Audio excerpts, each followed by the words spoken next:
আমি এই শাস্ত্রীয় শিশু পাঠাগারে আমার একটি বই এবং আমার পত্রিকা ইচ্ছে পাখি আমি শাস্ত্রীয় শিশু পাঠাগারের সেক্রেটারি মহাশয় জনার্দন বোসকে গ্রহণ করেন। ধন্যবাদ। আমাদের সঙ্গে সম্পাদক মহাশয়ের হাতে যোগী তার নিজে লেখা গল্প তুলে দিলেন ডক্টর রমনা মুখার্জি।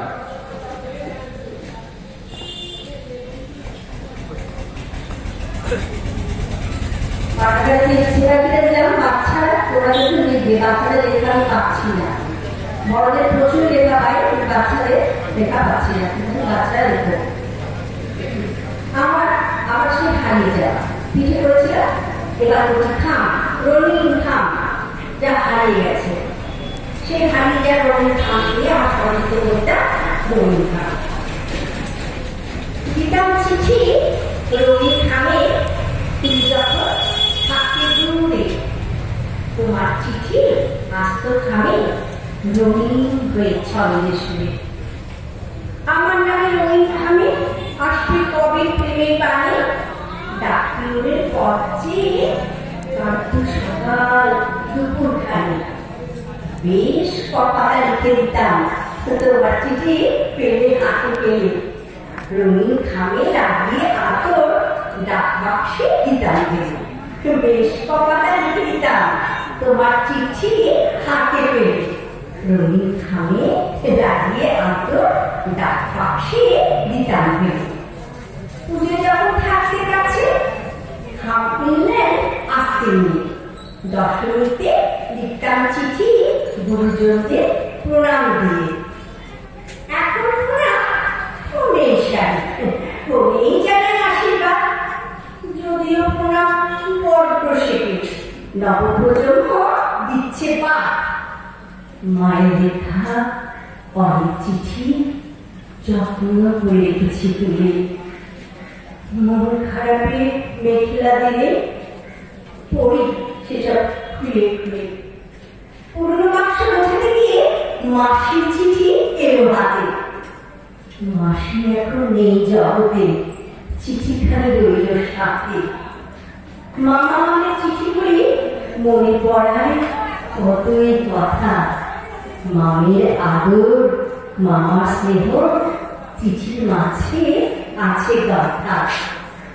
পুজোর পরেই লম্বা ছুটি, স্কুল তখন বন্ধ, স্কুল তখন থাকতো বন্ধ। ছাত্রীরা লিখত মিষ্টি চিঠি, মাখিয়ে ভালোবাসার বন্ধ। কাব্যি কথার চিঠি লেখা তুমি কোথায় উধাও হলো, পৃথিবীটা ছোট্ট হয়ে হাতে মুঠোয় দাঁড়িয়ে গেল। কাব্যি কথার চিঠি লেখা তুমি কোথায় উধাও হলো, পৃথিবীটা ছোট্ট হয়ে হাতের মুঠোয় দাঁড়িয়ে গেল। নমস্কার। রমনা মুখার্জি যিনি রাষ্ট্রপতি পুরস্কার প্রাপ্ত শিক্ষিকা, তারাতে আমাদের 2024 সালে যে সমস্ত কর্মকাণ্ড আমাদের শাস্ত্রী শিক্ষা কলেজে অনুষ্ঠিত হয়েছে বা পালিত হয়েছে, সেই একটি পত্রিকা এবং একটি কর্ম তুলে দিচ্ছে মাননীয় অজয় পত্রিকার সম্পাদক মহাশয়।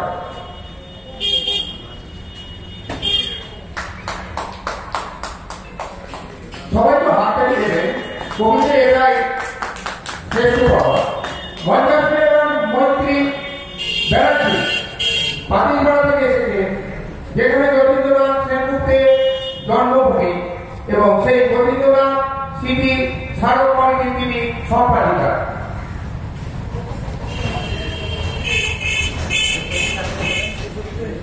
এরপর তৈরি থাকবে কবিতা তা বাংলা থেকে।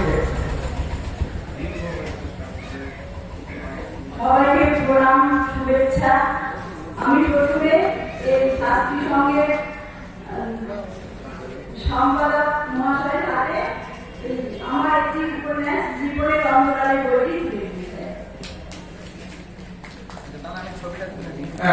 বইটি একটি পুস্তক তুলে দিয়ে আমাদের